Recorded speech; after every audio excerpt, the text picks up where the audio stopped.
Kwa majina naitwa Maximilian Mwapule, ni mhandisi wa malighafi za majenzi kutokea kitengo cha utafiti na maendeleo ambacho kiko ndani ya Wakala ya Barabara Tanzania. Tupo katika maonyesho haya ya Mei Mosi ambayo yameandaliwa na ndugu zetu wa OSHA, yakiwa na kauli mbiu ya matumizi ya akili mnemba na teknolojia za kidijitali katika usalama wa barabara.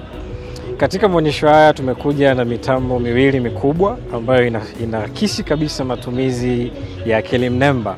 Unayoiona nyuma yangu hapa ni magari mawili.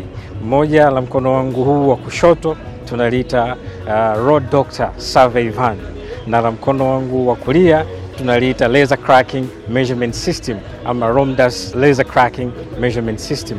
Nikianza na gari ambalo liko mkono wangu wa kushoto, gari hii ni kwa ajili ya kucheki ubora wa barabara kwa kuanzia kwenye matabaka na sehemu ya juu ya barabara husika. Kupitia gari hili tunao uwezo sasa wa kuona kama barabara imebonyea au imepata miparuzo ama roughness au imepasuka, ambapo tunasema ni potholes kwa jina lingine. Lakini kupitia mtambo huu vile vile tunao uwezo sasa wa kuona yale matabaka jinsi yalivyokaa kule chini, kama yamekaa katika hali ambayo ni thabiti au yana changamoto yoyote yaweze kufanyiwa kazi. Kiujumla mtambo huu unatusaidia sana kwenye kufanya kitu kinaitwa preventive measures au kubaini matatizo kabla hayajawa makubwa na kuweza kuyapatia suluhisho. Ndio maana tunaliita Road Doctor Survey Van au mtambo wa kuweza kufanya diagnosis ya kidaktari kabla matatizo makubwa hayajatokea kwenye barabara husika. Mtambo huu una sehemu kuu mbili. Sehemu ya kwanza ni ya chini, inaitwa GPR ama Ground Penetrating Radar. Hii ni kwa ajili sasa ya kuona ile matabaka ya chini.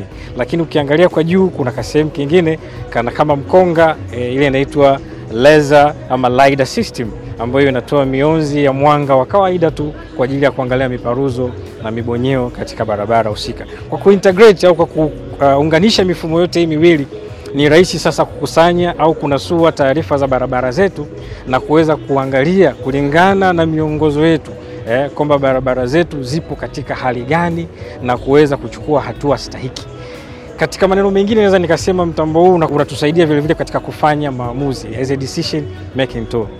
Miaka ya nyuma tulikuwa tunahangaika sana kwenye kufanya kazi hizi kwa kutumia conventional methods ama njia za kizamani, ambapo unakuta kwa kilomita moja mnaweza mkafanya tafiti mbalimbali za kuangalia matabaka na kupima hizo miparuzo na mibonyeo kwa kutumia zaidi ya siku 10 mpaka 15.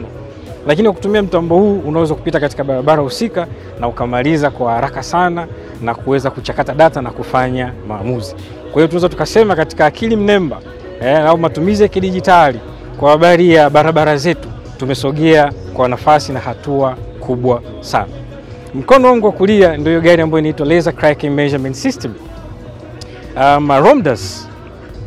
Mtambo huu nao unatumia teknolojia hiyo, isipokuwa wenyewe uko thabiti zaidi katika kujua miparuzo au michubuko au mitoboko yote ambayo ipo katika sehemu ya juu ya barabara yetu.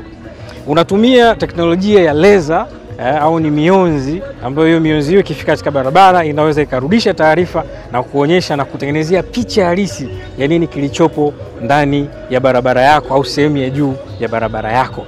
Mionzi hiyo of course ni hatarishi, ndio maana unaona gari hili limewekewa taarifa au matangazo ya hatari, kana kwamba tunapokuwa tunafanya kazi ni vizuri ukakaa mbali, at least umbali wa mita 3 mpaka 5 kuweza kuruhusu kazi iweze kufanyika. Lakini tunalazimika kutumia mtambo kama huu kwa sababu taarifa zinazopatikana hapo ni taarifa ambazo ni hakiki na sahihi zaidi kwenye kuweza kufanya maamuzi katika kazi zetu.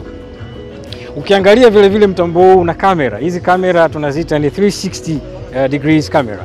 Kazi yake ni kuchukua taarifa katika mfumo wa video sasa, katika uhalisia wa ule muda ambako unaenda kuchukua taarifa hizo.